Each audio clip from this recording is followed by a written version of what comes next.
Halo para Bagger Hunter, ketemu lagi dengan saya Ros Perwita di channel The Investor. Di video kali ini saya akan menjawab beberapa pertanyaan yang telah teman-teman ajukan, baik di dalam kolom komentar maupun di dalam grup Telegram kami, ya, yang dimana nanti akan kami jawab melalui video ini. Bagi teman-teman yang ingin bertanya, silahkan teman-teman tulis pertanyaan Anda di dalam kolom komentar ya. Dan sekali lagi pertanyaannya adalah mengenai filosofi maupun strategi ya. Di situ insya Allah akan kita jawab di video Q&A berikutnya. Sebelum kita masuk ke sesi Q&A-nya, silahkan teman-teman subscribe dulu channel ini dan silahkan teman-teman join di channel Telegram kami, channel The Investor. Karena kadang di situ saya share tulisan-tulisan yang tidak bisa saya videokan. Untuk join di channel Telegramnya, silahkan teman-teman klik linknya di dalam deskripsi di video ini ya. Jadi melalui link ini saja, jangan di searching. Takutnya kalau teman-teman searching masuk di akun bodong nantinya ya. Oke, selamat menonton.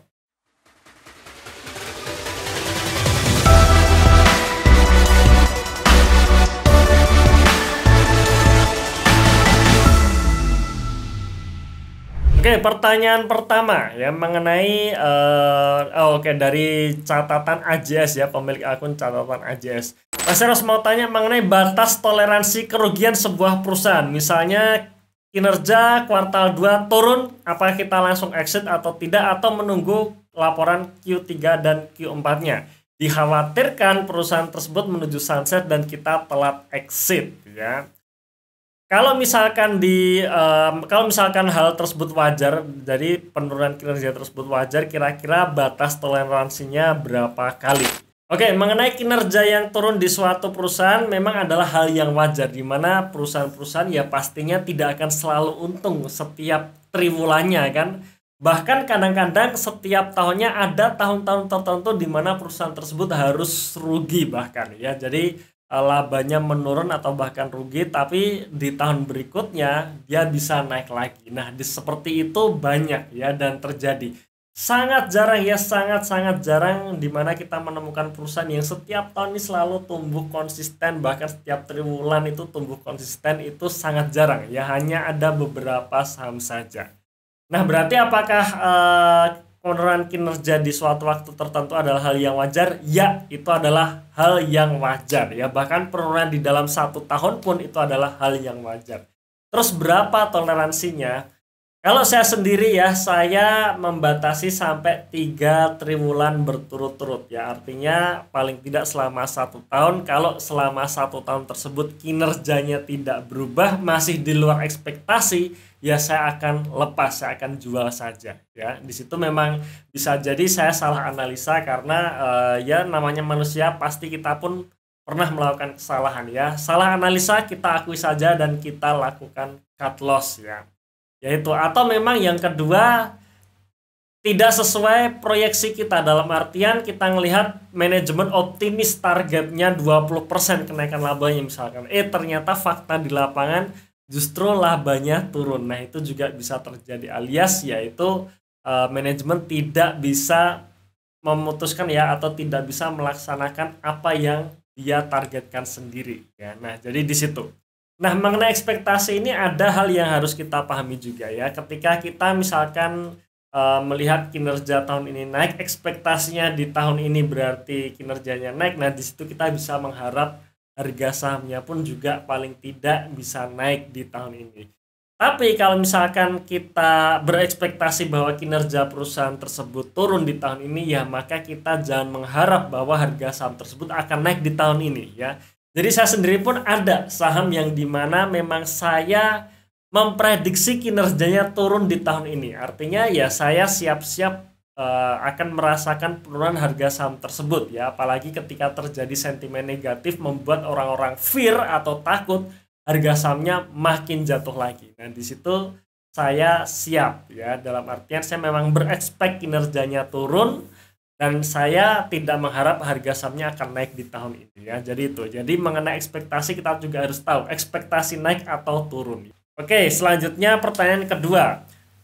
Pak, mana yang lebih prioritas dalam menilai growth suatu emiten, antara aset, ekuitas, pendapatan atau laba ya? Ya, kalau menurut saya semuanya penting ya. Tapi kalau kita bicara mengenai prioritas, terutama kita memilih saham-saham yang memiliki growth bagus ya, maka kita melihat pendapatan dan labanya ya, jadi dari sisi laporan laba ruginya.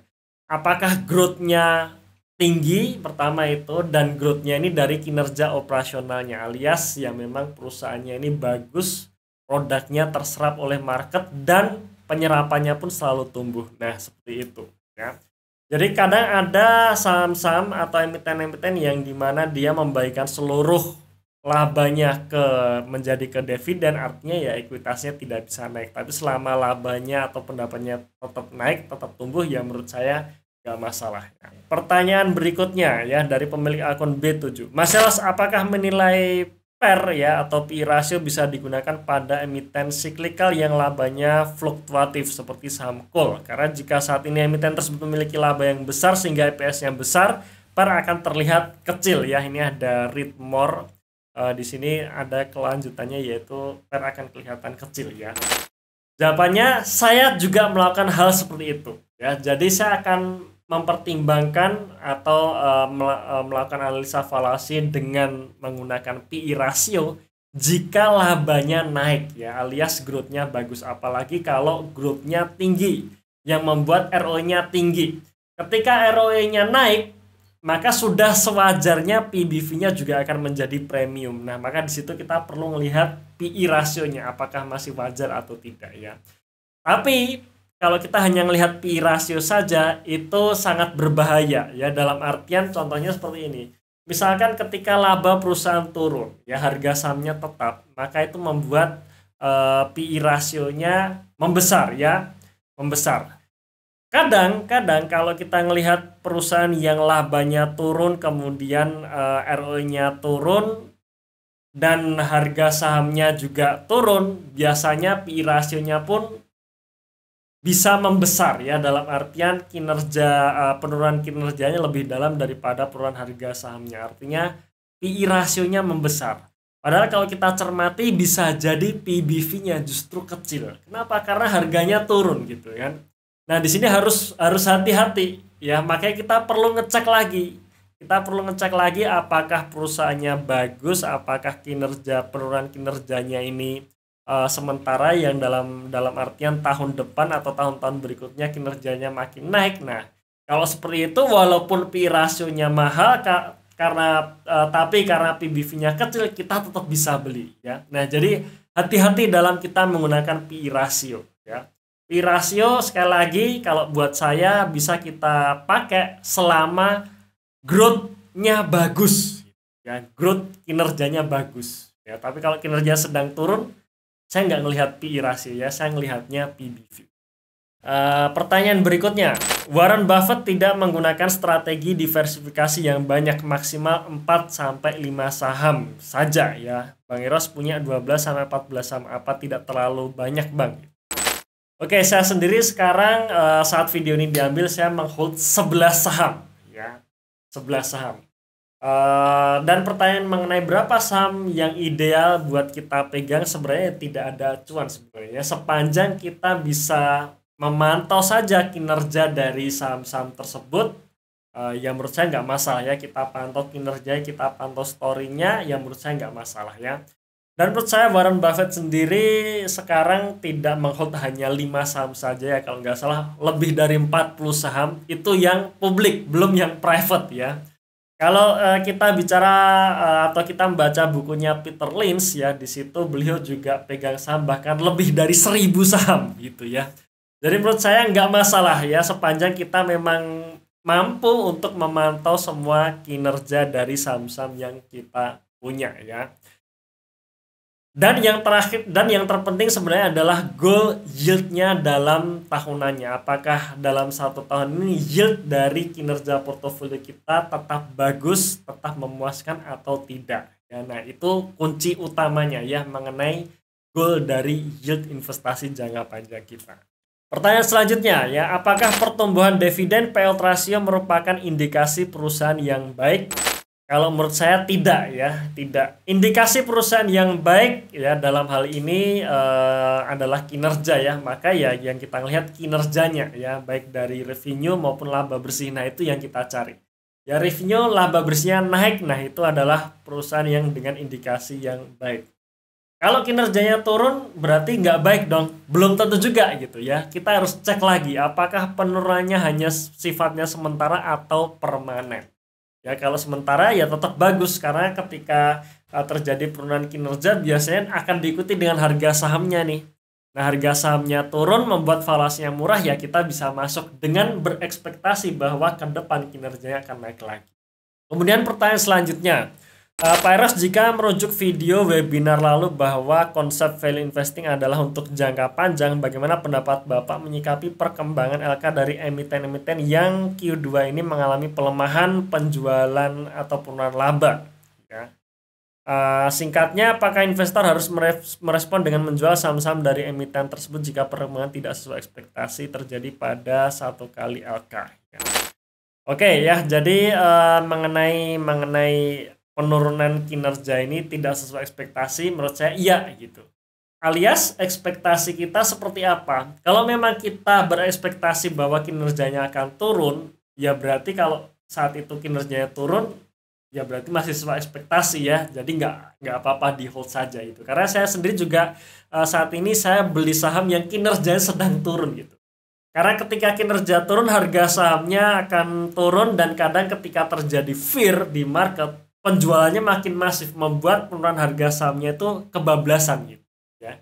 Nah, cuman saya tetap berekspek bahwa nanti kinerjanya akan naik lagi ya. Cuman tidak di tahun ini, tapi di tahun-tahun setelahnya ya, saat kondisi mulai membaik, harapannya kinerjanya naik. Nah, nanti di situ akan diikuti dengan harga sahamnya ya. Jadi seperti kalau kita katakanlah kita beli saham coal di tahun 2020 ya. Saat ini kan saham batubara sedang booming tuh. Nah, pernah ingat nggak tahun 2020? Tahun 2020 dan tahun 2021 pertengahan ya, sampai pertengahan 2021. Coal ini jelek gitu ya. Sentimennya jelek ya. Sentimennya jelek, kinerjanya bahkan cenderung menurun terutama tahun 2020, dan itu membuat valuasinya murah gitu. Yang membuat valuasinya murah. Disitulah kita beli karena kita tahu nih bahwa yang namanya batu bara tidak akan langsung dihilangkan, nanti tetap akan dipakai lagi. Nah, boomingnya baru sekarang seperti itu ya. Nah, itu mengenai ekspektasi. Berarti kita bisa berekspektasi kalau misalkan tahun ini turun, harapannya tahun-tahun ke depan kinerjanya naik. Nah, bagaimana jika tidak sesuai ekspektasi? Ya, alias saya biasanya memberikan waktu ya paling tidak 2 kuartal atau 3 kuartal, sekitar 1 tahun ya, untuk membuktikan bahwa perusahaan tersebut masih sejalan dengan skenario ekspektasi saya. Nah, maka di situ saya masih ngehold sahamnya ya. Tapi kalau tidak sesuai dengan ekspektasi ya, apalagi mengenai neraca yang tiba-tiba hutangnya membesar ya, laporan arus kasnya negatif, kasnya kecil, potensi gagal bayarnya tinggi. Nah, di situ ya sudah, kita lepas saja gitu ya. Nah, maka kalau kita menjawab pertanyaan ini ya, kalau kita mengamati LK dari emiten-emiten di kuartal 2 tahun ini yang beberapa turun, menurut saya hal yang wajar sih ya, hal yang wajar kalau baru 1 kuartalan kinerjanya menurun ya.